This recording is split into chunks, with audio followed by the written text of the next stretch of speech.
porque o ministro Alexandre de Moraes, do Supremo Tribunal Federal, afirmou que a prisão em flagrante do deputado federal Daniel Silveira, do PSL do Rio de Janeiro, é um marco no combate ao extremismo democrático. O parlamentar foi detido na semana passada após ter publicado um vídeo insultando integrantes do STF. O Supremo confirmou em plenário a decisão contra o deputado, que depois foi ratificada pela Câmara. Em evento da FGV, o ministro Alexandre de Moraes, autor do pedido de prisão, classificou o desfecho como um marco. Vamos ver. Aparece o quê? Aparece o núcleo político, políticos dizendo, olha o que o povo quer. Políticos repetindo essas ideias contra a democracia, a favor da ditadura, a favor do AI-5, com discursos de ódio, como se não fossem deles, desse núcleo político, as ideias, como se eles estivessem representando o povo que se manifestou nas redes. Isso vem sendo repetido principalmente durante essa semana, onde tivemos um marco no combate a esse extremismo antidemocrático. Um marco no Supremo Tribunal Federal e na Câmara dos Deputados. Porque até essa verdadeira revolução digital, nós conseguimos, obviamente nada é perfeito, mas o ordenamento jurídico conseguiu equilibrar o mais importante binômio em relação à liberdade de expressão, liberdade com responsabilidade, e não vem conseguindo equacionar isso em relação às redes, em relação a essa liberdade sem limites, essa terra de ninguém nas redes digitais. Olha, gente, o ministro do Supremo Tribunal Federal acrescentou que as redes sociais deveriam ter as mesmas responsabilidades da imprensa. Alexandre de Moraes ressalta que o ordenamento jurídico equilibra a liberdade de expressão, mas fez vários outros questionamentos. Para Moraes, as empresas de tecnologia muitas vezes lavam as mãos em relação ao conteúdo postado. O ministro do Supremo Tribunal Federal acrescenta que falta uma definição sobre a responsabilidade das companhias no mundo inteiro. Muito bem, vamos começar a debater esse assunto, então. Eu vou começar por você, Mark. Na sua opinião, redes sociais são praças públicas? São praças públicas desde que elas atuem como praças públicas. Nós não vemos isso acontecendo, viu, Paulo? Nós vemos que algumas big techs estão agindo, sim, como veículos de comunicação quando censuram essa ou aquela opinião que elas consideram, um conselho qualquer considera, esses conselhos sem rosto, né? Eu sempre digo isso porque ninguém sabe quem toma a decisão, são conselhos, né? A decisão vem de cima e ela é sempre oculta. Então, quando o veículo toma para si a responsabilidade de censurar algo, então ele age como um veículo e deve ser tratado como tal. Agora, sobre essa expressão aí, Paulo, do Alexandre de Moraes, do marco, para mim o marco é de uma subserviência do legislativo em relação ao judiciário e seus desmandos. A Câmara sucumbiu à tirania de um judiciário que inventa formas de flagrante questionáveis, de juízes que são vítimas, acusadores e julgadores, que agem como se estivessem no Olimpo ou como se fossem absolutistas na França. Reforço aqui que eu sou totalmente contra a forma como Daniel Silveira se expressou. Repudio-a pela violência, as palavras de baixo calão e coisas do tipo. Mas a Câmara, como representante de um poder independente, tinha que resolver isso da sua própria forma. Ah, mas o Conselho de Ética da Câmara não funciona. Pois bem, então cobremos a Câmara que julgue, inclusive, lá o caso de homicídio da Flor de Lis, que está na fila, e depois resolvesse o Daniel Silveira de forma mais célere possível. Mas não é o Poder Judiciário que tem que interferir nisso. Agora se começa um debate para se interpretar a Constituição no que diz respeito à liberdade de opinião dos parlamentares. Me permitam aqui ler o artigo 53 da Constituição. Abre aspas. Os deputados e senadores são invioláveis, civil e penalmente, por quaisquer de suas opiniões, palavras e votos.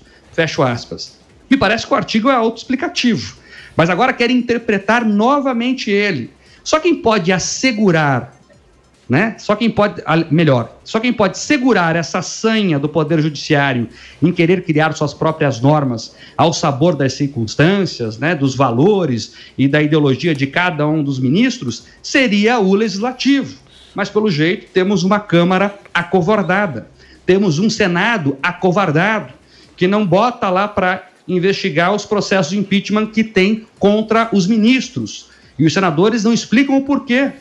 A lava-toga não sai do papel e cada vez é mais necessário que o Brasil passe a limpo, sim, o seu judiciário. E me chamou a atenção uma fala do trecho do Moraes, que ele defende que é preciso fortalecer a democracia de partidos, fortalecendo os partidos. Ocorre que a população não confia mais nos partidos e faz bastante tempo. A eleição do Bolsonaro é uma prova disso, é um marco disso. Os partidões, aqueles que dividiam as estatais em lotes para roubar, perderam as eleições. O sistema partidário brasileiro é podre. Me preocupa que o ministro do STF faça análise política. E depois, já que o faz, que não tenha noção nenhuma da realidade. O eleitor brasileiro hoje é muito mais simpático a candidaturas avulsas do que partidos comandados por caciques que gastam como querem o dinheiro do povo nos fundões eleitorais da vida. Sigo aqui defendendo que é inaceitável que ministros adiantem votos na imprensa, que fiquem comentando aí temas políticos em lives, que se tornem agentes políticos.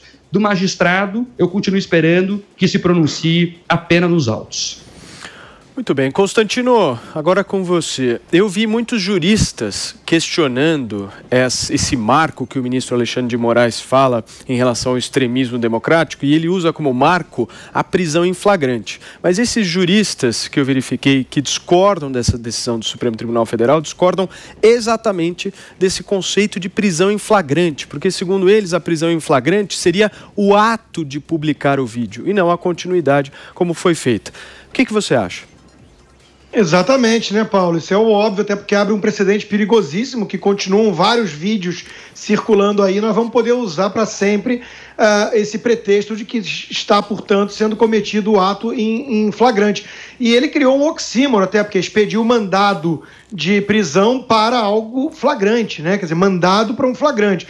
Olha, a única coisa que dá para concordar com essa fala do ministro Alexandre de Moraes é que foi um marco, né? Foi um marco tudo oposto daquilo que ele fala. Né? O extremismo antidemocrático, hoje que nós temos visto no país como a maior ameaça à nossa democracia, vem do STF, né? Vem do tucano, por exemplo, Alexandre de Moraes, que é o homem hoje mais poderoso do Brasil, sem sombra de dúvidas, e que vem usando esse poder de forma bastante arbitrária, inconstitucional, vale notar, né?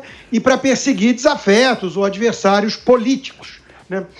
O que é pior? A retórica inflamada de uma ala bolsonarista, que ninguém precisa concordar com o teor aqui da fala do deputado, por exemplo, Daniel Silveira, ou ações concretas que já perseguiram, já fizeram busca e apreensão, já prenderam jornalistas, deputados e por aí vai, né? É tão evidente isso. Nós vimos o voto naquela sessão infame na Câmara dos Deputados de comunistas, confessos, petistas, gente do PSOL e suas adjacências, né, a favor da manutenção da prisão do deputado, rasgando assim a imunidade material parlamentar por ele supostamente atentar contra a democracia, né? Quer dizer, é de lascar, né? Você vê comunistas, defensores de Maduro, fazendo aquele teatro patético e que faz parte agora, como segundo ato, né, esse tipo de discurso do próprio ministro Alexandre de Moraes tentando justificar o injustificável.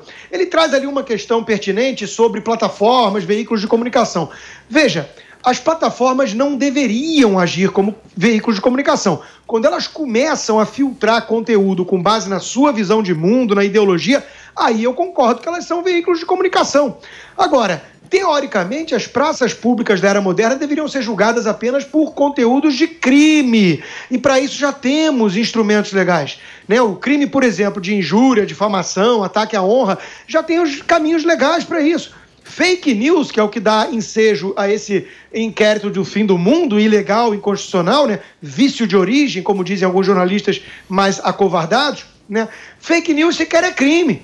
Vamos começar, então, a prender as pessoas por espalhar mentira? Não está tipificado no Código Penal em lugar algum sobre isso, né? Veja, Alexandre de Moraes é o perigo às nossas liberdades hoje, e eu digo sem rodeios aqui, eu tenho muito mais medo de alguém como o tucano Alexandre de Moraes do que o presidente, que você pode xingar à vontade, jogar futebol com a sua cabeça como réplica de bola e nada acontece. Pode desejar a morte abertamente no principal jornal do país e nada acontece. Alexandre de Moraes, quem andou mexendo com ele um pouco acima do tom, recebeu uma visita da Polícia Federal, eventualmente foi até preso, né? Então, nós estamos vendo com muita preocupação, todo mundo que está atento está bastante assustado, né? Esse avanço no poder arbitrário do próprio Supremo e ainda por cima se fantasiando, né? Botando o manto de que é um grande combate ao extremismo antidemocrático. Isso, para mim, é o pior de tudo, é ter que aturar que a ameaça à democracia vem daqueles que se julgam os seus grandes defensores. Tá aí, Constantino comentando aqui no nosso 3 em 1. Diogo, eu anotei aqui uma fala do ministro Alexandre de Moraes que ele diz o seguinte: precisamos comparar as responsabilidades entre imprensa e redes sociais. Você acha que dá para fazer essa comparação? Não faz o menor sentido. Quer dizer, o ministro Moraes, ele coloca as redes sociais como se fossem imprensa. Não é a mesma coisa, né? De fato, não é a mesma coisa. As redes sociais existem justamente para as pessoas poderem livremente se conectar, se comunicar entre si, se informar ou simplesmente expor as suas opiniões. Acho que a grande questão aí de como fazer com que as redes sociais realmente funcionem como uma praça pública, que foi o termo aí que foi usado aí pelos colegas de bancada, é que as pessoas que ali estão expondo as suas opiniões e tudo mais não sejam anônimas, né? Porque dificilmente numa praça pública, num debate numa praça pública, ou coisa que o valha, a pessoa que vai numa praça pública e põe um banquinho, uma coisa, sobe em cima do banquinho e começa a discursar, as pessoas não são anônimas, né? Tem um rosto, pelo menos um rosto, e podem ser reconhecidas e cobradas por aquilo que elas dizem. Então o maior problema nas redes sociais, a meu ver, é isso, é quando fake news, ou quando mentiras, ou quando difamações, ou coisas do tipo, são divulgadas, difundidas por anônimos e, muitas vezes, usando de mecanismos que façam com que isso se amplifique muito, né? Então, com o uso, por exemplo, de robôs que distribuam para milhares de pessoas essa mensagem que é uma mensagem inautêntica. Então, acho que esse é o grande problema. Não dá para querer que as redes sociais funcionem como funciona a imprensa, né? Em que existe um dono com uma linha editorial clara, né? Em que essa linha editorial é passada, né, na hierarquia do veículo, e isso é transmitido e tem lá uma responsabilidade para que o que é passado, o que é informado, seja verdadeiro, até porque se não for, os veículos vão perder, né, anunciantes, vão perder audiência, que é o que é importante para a sobrevivência de qualquer veículo. Então não faz sentido. E com certeza é um marco, né, essa decisão foi um marco no combate ao extremismo político, mas não um marco no sentido positivo. Foi um marco que abriu um precedente muito perigoso, né? Porque é uma justificativa jurídica para uma prisão em flagrante, como já foi dito, estranhíssima, e que pode ser usado no futuro para qualquer linha política. Não importa de que lado a pessoa está, importa que é preciso respeitar as leis, né? É claro que a postura do deputado foi deplorável, condenável, e é também verdade que ele dificilmente teria uma punição à altura de seus pares, né? Como já disse o Mark, como uma suspensão ou algo do tipo, se não fosse essa crise e essa polêmica causada pela prisão dele pelo STF. E mesmo que Moraes tenha razão quando ele classifica o conteúdo do vídeo do Silveira como um atentado contra a democracia, não se pode combater um atentado contra a democracia com outro, né, ou com uma medida autoritária. Talvez a prisão até funcione para coibir ou inibir outros que agem como o Silveira, com radicalismo político, mas tudo isso pode não valer a pena diante do custo de um STF extrapolar na interpretação das leis, como a gente viu.